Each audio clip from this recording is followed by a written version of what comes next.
اور یہ ہارڈ اتنا ہوتا ہے کہ اس سے ہم نے اس گلاس کے اوپر اسکریچ کیے ہیں یہاں پہ، تو یہ اسکریچز یہاں پہ آنا سٹارٹ ہو گئے، اس گلاس کے اوپر اسکریچز موجود ہیں. تو اس کو اگر آپ دیکھیں تو اس کی شائننگ اگر ہم دیکھتے ہیں تو یہ دیکھیں ذرا، یہ انتہائی چبھن والی شائننگ، یہاں سے یہ لائٹ آگے کرنے سے بالکل ریفلیکشن بہت زیادہ ہو رہی ہے. اور باقی یہ جو پتھر ہیں، یہ پتھر میٹیلک پتھر ہیں، اس میں میٹلز جو ہے وہ ریفلیکشن ہو رہی ہے، میٹلز کی شائننگ کر رہی ہیں. یہ لگ ایسے رہا ہے کہ یہ اس میں بہت قیمتی چیز ہے، اس میں کوئی سونا لائک گولڈ، لائک کاپر ہو گیا. بٹ یہ ہے کہ ٹیسٹنگ کے بعد یہ سارے دیکھنے سے تو نہیں ہوتا، لیکن نظر آ رہا ہے کہ یہ پتھر کی شکل نہیں ہے، یہ کچھ یہ میٹلز ہیں، میٹل ٹائپ ہی لگ رہا ہے.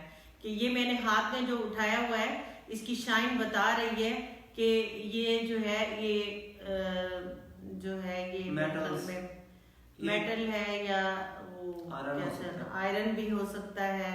تو یہ اس طرح کی چیزیں ہیں.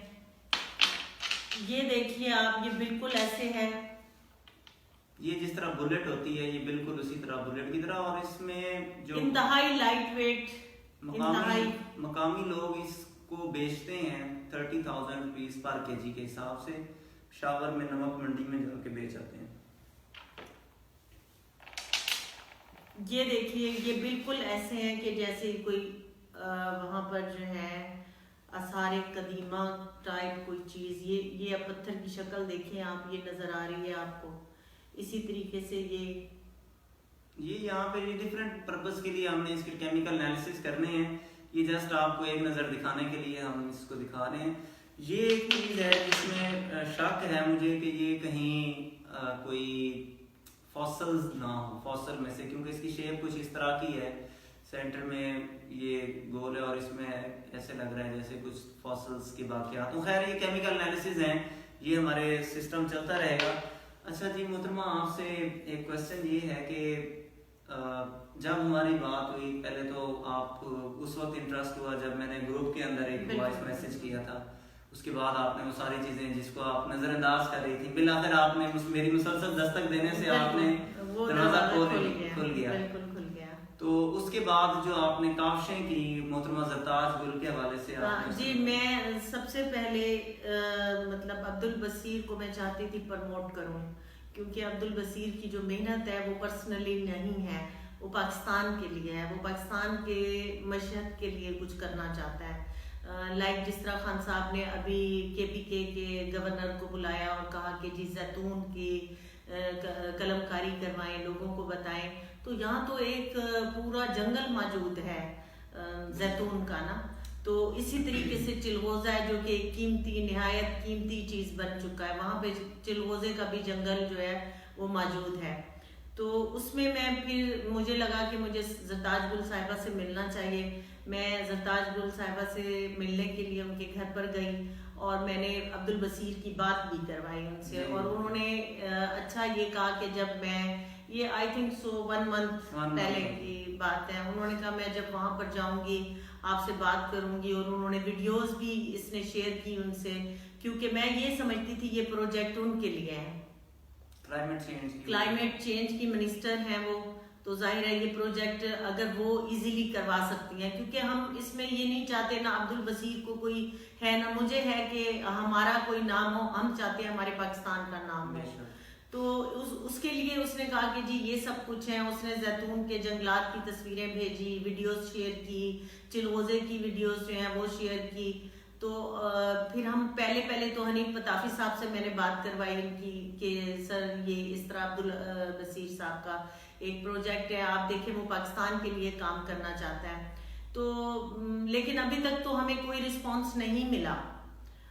میری یہ خواہش ہے کہ چونکہ کو سلیمان سے جڑا ہوا یہ سلسلہ، ہمارے منسٹر خوش قسمتی ہے کہ وہ ہماری یہاں پہ منسٹر بھی موجود ہیں اور اسی چیز سے ریلیٹڈ ہیں وہ. تو اگر وہ یہ کرنا چاہیں گی میرے خیال میں، تو خان صاحب بہت خوش ہوں گے، ان سے بھی خوش ہوں گے، اور اپنے ملک کے لیے بھی ظاہری بات ہے وہ یہ دیکھ کر بہت خوش ہوں گے کہ میرے ملک میں کچھ ایسی جگہیں بھی ہیں جو ابھی شاید ریسرچ میں بھی نہیں آئی. باقی وہاں کے کلائمیٹ کے حوالے سے انہوں نے مجھے بتایا کہ وہاں برف باری بھی ابھی ہوئی ہے، ابھی آئے ہیں یہ ویڈیوز انہوں نے مجھے دکھائی ہیں، برف بہت پڑی ہوئی تھی وہاں پہ برف، اور دھوپ بھی تھی، بڑا مزے کا موسم لگ رہا تھا. راستے وہاں پر نہیں ہیں، ظاہر ہے ایک سمجھ لیں کہ وہ ایسا پارٹ جہاں پہ لوگوں کا آنا جانا بھی کم ہے.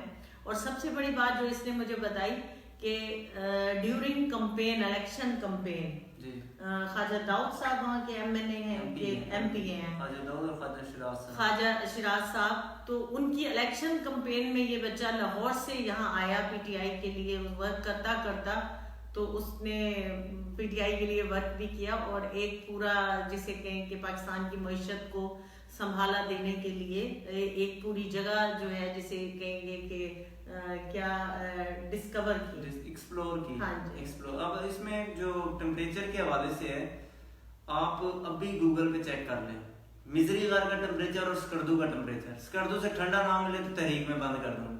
یعنی ٹمپریچر اس کا ایسا ہے، اسکردو سے بھی ٹھنڈا ہے. گرمیوں میں اس کا ٹمپریچر 18 ڈگری سے اوپر جاتا ہی نہیں ہے، اور 8 ڈگری تک جو منیمم ٹمپریچر ہوتا ہے وہ 8 گرمیوں کا ٹمپریچر. یعنی اس کا مطلب یہ ہے کہ جو گرمیوں کا ٹمپریچر ہے وہ آج جو ہم جنوری میں موجود 5-6 جنوری ہے، آج 6 جنوری میں جو temperature D G Khan, Lahore, Multan کا چل رہا ہے، اس سے بھی کئی گنا ٹھنڈا ہوتا ہے. یعنی آج کل 15-16-17 ڈگری چل رہا ہے، تو گرمیوں میں 8 ڈگری ہوتا ہے. یعنی ٹمپریچر کے حوالے سے انتہائی ٹھنڈا علاقہ ہے. پھر پاکستان کے سینٹر میں ہے، یہ 3 صوبوں کو ملا رہا ہے، 3 صوبوں کے پی کے، پنجاب اور بلوچستان، تینوں کو ملا رہا ہے. یعنی اس کا مطلب یہ ہے کہ اگر ہم اس جگہ پہ ایک ٹورسٹ پلیس بنا دیں، اس کو پوائنٹ مقرر کر دیں، تو اس سے تینوں صوبوں کو فائدہ ہو سکتا ہے. اب جو ہم بار بار بات کرتے ہیں، ایک طرف اس کے 60 کلومیٹر ذوب ہے، دوسری طرف 120 کلومیٹر 110 کلومیٹر کے قریب ڈی اے خان ہے، اور ساتھ ہی کچھ 60 کلومیٹر کے قریب جو ہے وہ ہوا کا علاقہ ہے جو ڈی جی خان کا حصہ ہے. یعنی اس کا مطلب یہ ہے کہ بلوچستان اور پنجاب اور کے پی کے درمیان میں یہ انتہائی اہم پوائنٹ ہے. اس میں کوہ سلیمان میں آپ چیک کر لیں، دنیا کا سب سے بڑا چلغوزے کا جنگل ہے. یہ آپ کو لکھی پر پڑھی بات ہے، آپ سرچ کر لیں، جو دنیا کا سب سے بڑا جنگل ہے وہ کوہ سلیمان میں موجود ہے. اور یہ مزری غار کا علاقہ ہے. آگے تخت سلیمان ہے، تخت سلیمان پہ بھی ہم آنے والے وقتوں میں، تخت سلیمان ہو گیا، المر کلام ہو گیا، اس دانا سر ہو گیا، اسی طرح اور بھی جو وہاں پہ پلیسز ہیں، جو خوبصورت پلیسز ہیں، اس پہ ہم ورک کریں گے. ہم پہلے چاہ رہے ہیں ہم مزری غار کے اوپر کام کریں. ایک تو بات ہو گئی کہ آپ نے جو کاوش کی، اب آنے والے دنوں میں خان صاحب کے ساتھ آپ کی ملاقات ہے. ہاں، میں انشاءاللہ پوری کوشش میں ہوں کہ ہمیں خان صاحب سے ملنے کا ٹائم ملے. اور پہلے تو مجھے جسٹ اپنے حد تک تھا، لیکن اب میں چاہتی ہوں کہ عبدالبصیر کو میرے ساتھ ٹائم ملے اور خود سے یہ خان صاحب کو مطلب بتا سکے یہ ساری چیزیں، کیونکہ اس نے دیکھا اور مجھے دکھایا. لیکن خان صاحب تو خود جا کر دیکھ سکتے ہیں، اور عبدالبصیر ان کے لیے ایز اے گائیڈ جو ہے وہاں موجود ہوگا. تو میری اس پلیٹ فارم سے جو ہے یہ ایک اپیل بھی ہے کہ اگر ہم اپنی یوتھ کو اس طریقے سے پروموٹ نہیں کریں گے تو پاکستان پروموٹ نہیں ہوگا. تو بس صرف میری اتنی سی گزارش ہے. عبدالبصیر اپنے لیے کام نہیں کر رہا، عبدالبصیر پاکستان کے لیے کام کر رہا ہے، اور ہمیں قدر کرنی چاہیے ایسے بچوں کی، ایسی جنریشن کی جو اپنے ملک کے سے اتنی محبت کرتے ہیں کہ وہ اسٹوڈنٹ ہوتے ہوئے، اسٹوڈنٹ تو ارن نہیں کرتا، تو وہ اپنی اس سے سمجھ لیں جیب خرچ سے جو ہے وہ یہ ساری چیزیں جاتا ہے، بار بار جاتا ہے، بار بار وہاں سے کلیکشن کرتا ہے کہ اور اس پہ ریسرچ کر رہا ہے. اور اس کے لیے میں بس اتنا ہی کہنا چاہوں گی کہ تم ہی تو وہ پاکستان. تھینک یو سو مچ. آپ نے قیمتی ٹائم دیا، اور انشاءاللہ ایک دن یہ ہمارا خواب جو ہے ضرور پورا ہوگا. اسی کے ساتھ ناظرین آپ سے اجازت چاہوں گا. آپ کا ہوسٹ عبدالبصیر. Thank you.